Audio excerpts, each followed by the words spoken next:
ఒకసారి మన దగ్గరికి 4 పేర్స్ ఆఫ్ చెప్పులు తేవడం జరిగిందండి. ఇవి వచ్చి అన్ని బ్రాండెడ్ చెప్పులే అన్నమాట. ఇక సార్ మన సబ్స్క్రైబర్ అన్నమాట, చాలా రీల్స్ మన చూసి మన తేవడం జరిగింది. ఒకసారి వీటి పొజిషన్ చూడండి, లాస్ట్ స్టేజ్లోనే అన్నమాట. కింద సోల్ మొత్తం పోయింది. ఇంకా నరేష్ గారు ఇది ఏమైనా చేయొచ్చు అని అడిగారు. 100% చేయొచ్చు సార్, పైనది బాగుంది. మీరు పక్కన పడి దుమ్ములో పడ్డది మీకు ఇక్కడ కనబడుతున్నాయి సార్. మీరు చేస్తే మళ్ళీ బిలీవ్ చేయరు. ఒక్కొక్క జత 7,000 రూపాయలు అనుకున్నా కూడా 4 జతలు కలిపితే మనకి 28,000 రూపాయల చెప్పులండి ఇవి అని చెప్పిన. అదే నరేష్ గారు మీ వీడియో చాలా పడేయడానికి మనసొప్పగా మీరు దేవడం జరిగిందని చెప్పారు. ఈ చెప్పులలో మీరు చూస్తున్నారు కదా, జస్ట్ డస్ట్ పడి మీకు అలా కనబడుతుంది అంతే. ఒకవేళ ఇది మళ్ళీ మన బలరాం ఫుట్వేర్ లో సర్వీస్ అయితే మళ్ళీ మీరు నమ్మారండి, ఒక్కొక్క జత 7,000 రూపాయల వాల్యూ అవుతుంది. మళ్ళీ 90% 95% కొత్త చెప్పులు ఉన్న ఫీల్ మాత్రం వస్తుందండి. మీరు చూస్తున్నారు కదా, బ్రేక్ అండ్ స్టాక్ చెప్పు వాడలేదు, అది పక్కన పడి దుమ్మడి కనబడుతుంది. ఇలాంటి పనులు మన ఎన్నో జరుగుతున్నాయండి. కస్టమర్స్ కూడా మనం నమ్ముకొని చాలా దూరం మన దగ్గరికి వస్తున్నారు.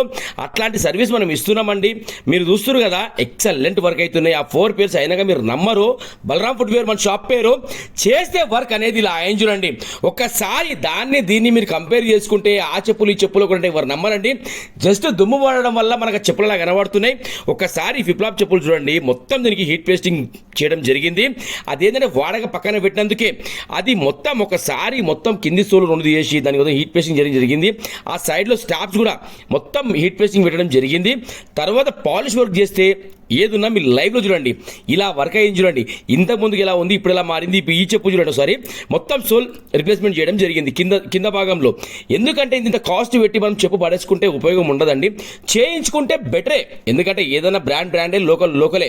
నేను చెప్తున్నా కదా, ఇది బ్రాండ్ కాబట్టి దీనికి మనం ఇన్వెస్ట్ చేయడం తప్పు లేదండి.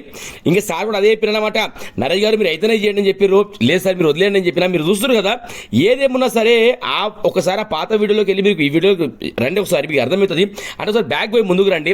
అసలు చెప్పులు ఎలా ఉండే తెలుసు, మీ పొజిషన్ ఏంది, ఇలా మారినాయి చూడండి. ఈ బ్రేక్ అండ్ స్టాక్ అయితే చెప్పొద్దు. ఇంకా మళ్ళీ ఇలాంటి చెప్పులకు మన దగ్గర స్పెషల్ చెప్తున్నా కదా, ఒకసారి సైడ్లో మీరు వుడ్ వర్క్ చూడండి, ఎంత ఫెంటాస్టిక్ అయిందంటే. ఇలాంటి పనులు మన దగ్గర ఎన్నో జరుగుతున్నాయండి. ఓకేనా, thank you so much to all everyone. YouTube నుంచి కానివ్వండి, ఇన్స్టా నుంచి కానివ్వండి, ప్రతి ఒక్కరికి పేరున. ఎందుకంటే ఇలాంటి రీల్స్ మీరు చూస్తున్నారు, ఎంతోమంది షేర్ చేసుకుంటున్నారు, ప్రతి ఒక్కరికి యూజ్ అవుతున్నాయి. ఎందుకంటే ఈ రోజు రేపైతే ప్రతి ఒక్క మనిషికి యూజ్ అయింది అన్నప్పుడు చాలా మంచిది కదండి. ఓకేనా, thank you so much to all everyone. 4 pairs అయితే ఎక్సలెంట్ రెడీ అయినాయండి.